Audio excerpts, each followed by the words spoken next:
Yeah, I've definitely ruined this aquarium.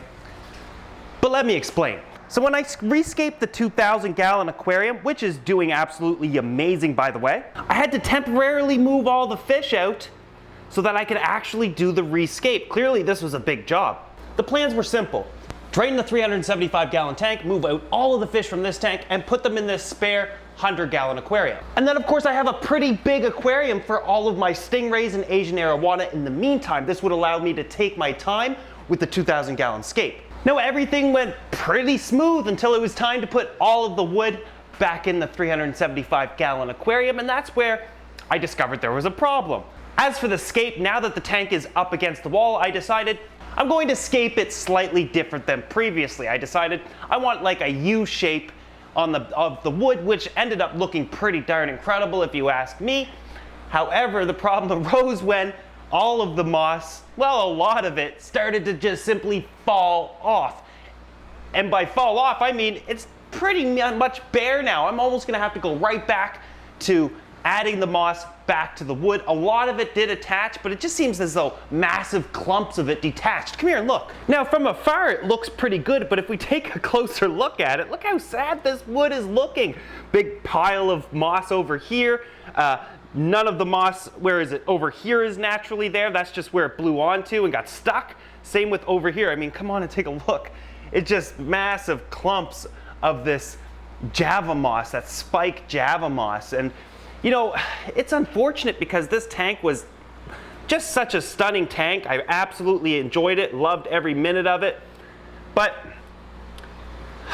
I don't know, I couldn't control all the wood or all the moss not falling off the wood. I will say that I just kind of left it as is as soon as I added in all the wood and threw the moss back in. I gotta clean it up clearly, straighten out the substrate, and you know, kind of reposition some of the wood. It did look a lot different when I initially added it.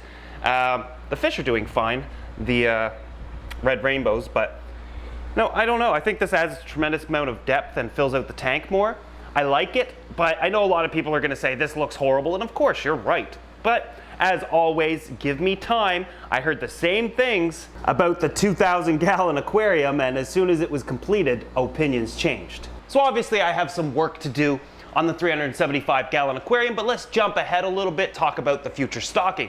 We already have, I've diminished the stocking of the rainbows down to about 75. That's because I want to add in about 75 Bosmani rainbows, which I already have. And while their color isn't the greatest right now, these guys are doing absolutely great in the quarantine system. As you can see these guys here, we've got a nice mix of males and females. The Bosmanis are going to add a nice splash of color to this aquarium, and I also want to add in some clown loaches, about 40 of them, to the bottom. Now I should be able to do this. They should be done quarantining in about another couple of weeks. They've only been in there maybe 2 weeks now, so I want to quarantine them for another couple of weeks, and then I'll be able to add them in maybe a little bit sooner. These guys are absolutely healthy and doing really well. I just want to make sure that they're not carrying any parasites or pathogens that could infect the whole aquarium. But that means now the 100-gallon aquarium sits empty, and I already started working on that. You guys will remember this is going to be Frank's new tank. He's also going to share it with the bichir. We'll take a look at those two in a minute. They're doing pretty cool together.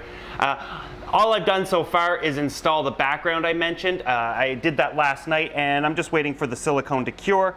Hopefully by tomorrow morning, I'll be able to move forward with filtration and lighting and fill it up, put some substrate in, maybe some wood. I'm not sure what we'll do there. But like I said, Frank and the bichir are doing great together.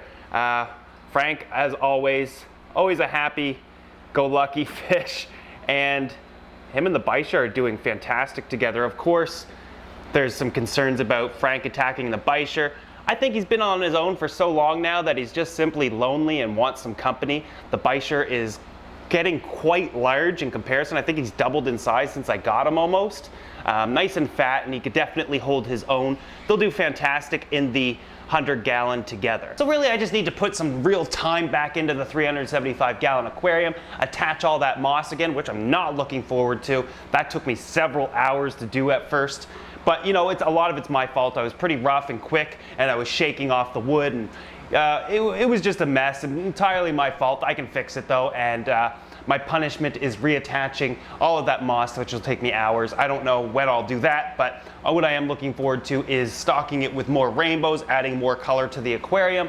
The red rainbows are looking fantastic, but I do know that they would look, the entire tank would look a lot better with a splash of blue and yellows that these Basmati rainbows are certainly going to add, and of course the orange and blacks that the clown loaches on the bottom are going to bring to the aquarium. Now there are some aquariums and stockings and some changes you guys haven't seen yet, and I hope to be able to put those videos together for you in a future video, including the Asian aquarium is now done and the Central American aquarium is now stocked. So if you want to see those videos and you're not subscribed to this channel yet, make sure you do, because those are some pretty interesting videos that I'm sure you're not going to want to miss.